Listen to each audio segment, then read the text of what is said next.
Economist Saul Eslake is an independent economist, a Tasmanian. He's commented on our economy for such a long time and is joining us to take a look through the ATO's latest tax figures from the 2021-2022 year, which I always just find so fascinating. G'day, Saul. Good morning, Rick. Thank you for having me on your program. Well, I'm so interested in what stood out for you in these figures. Well, one of the things that stood out to me is the decline in the number of taxpayers who are negatively geared landlords.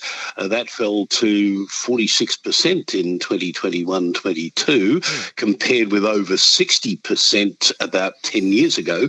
The main reason for that is not that people are less enthusiastic about investing in property. It is that interest rates were so low during 2021-22 that it was actually hard to be negatively geared.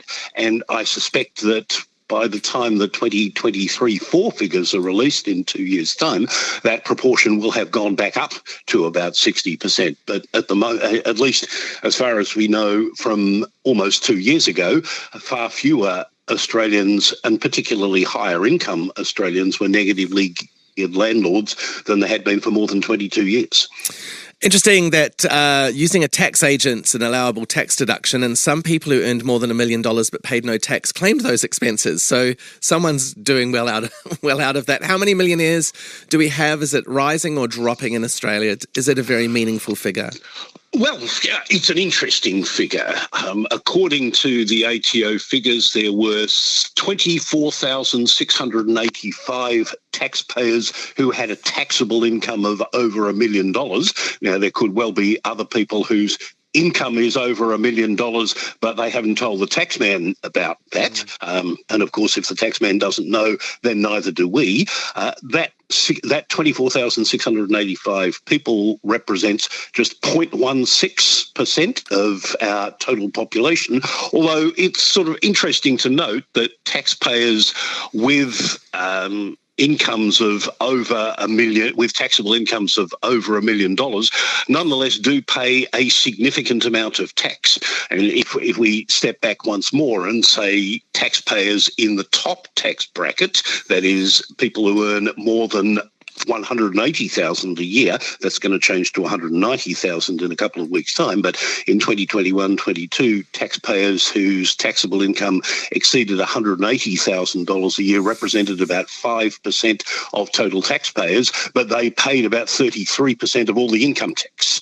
So Australia's tax system is highly progressive, as they say. That is, not only do people earning higher incomes pay more tax, but they pay a significantly higher proportion of their income in tax than people on modest incomes. And that's the way a progressive income tax system is meant to work. We have probably less of those high net worth individuals here in Tassie than anywhere else. So how does that impact Tasmania, or does it not? Well, you're absolutely right. There are only 176 Tasmanians with a taxable income of more than $1 million, and that represents just 0.05% of Tasmania's population.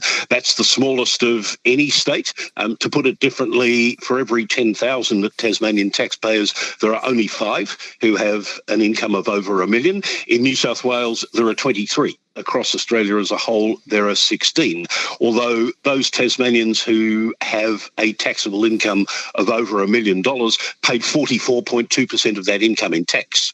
So, they're paying their fair share. But Tasmania is a relatively poor state.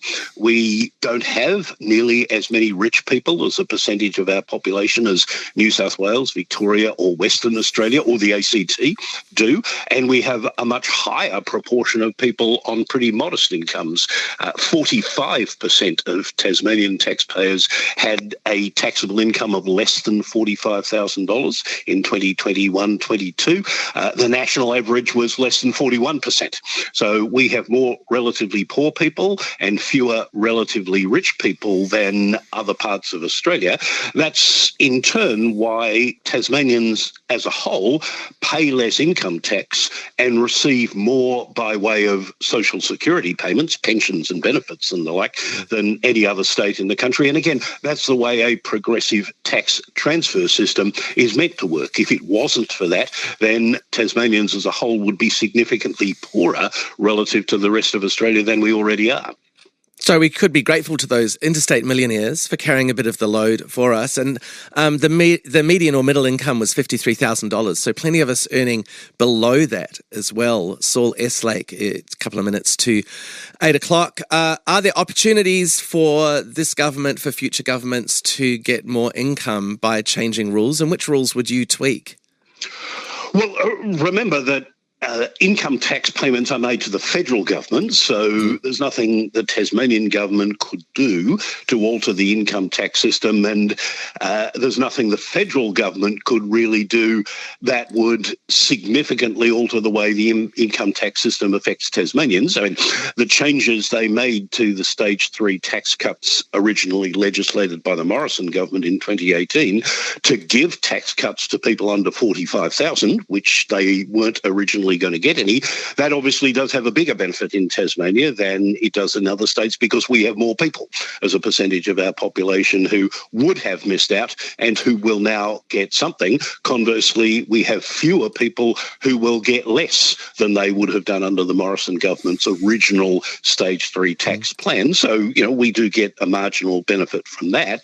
But ultimately, if we want Tasmanians to be less poor relative to the rest of the country than we are, and we are the poorest state in the country and have been for a long time, then a lot of the solutions to that lie in our own hands. In particular, I've argued for a long time, by improving the performance of our school education system so that a higher proportion of Tasmanians have jobs, that a higher proportion of the jobs which Tasmanians have are full-time jobs, and so that Tasmanians are more productive in their work and thus can justify higher pay. That is 8 o'clock. Saul Eslake, thank you so much. This is 936 ABC Radio Hobart.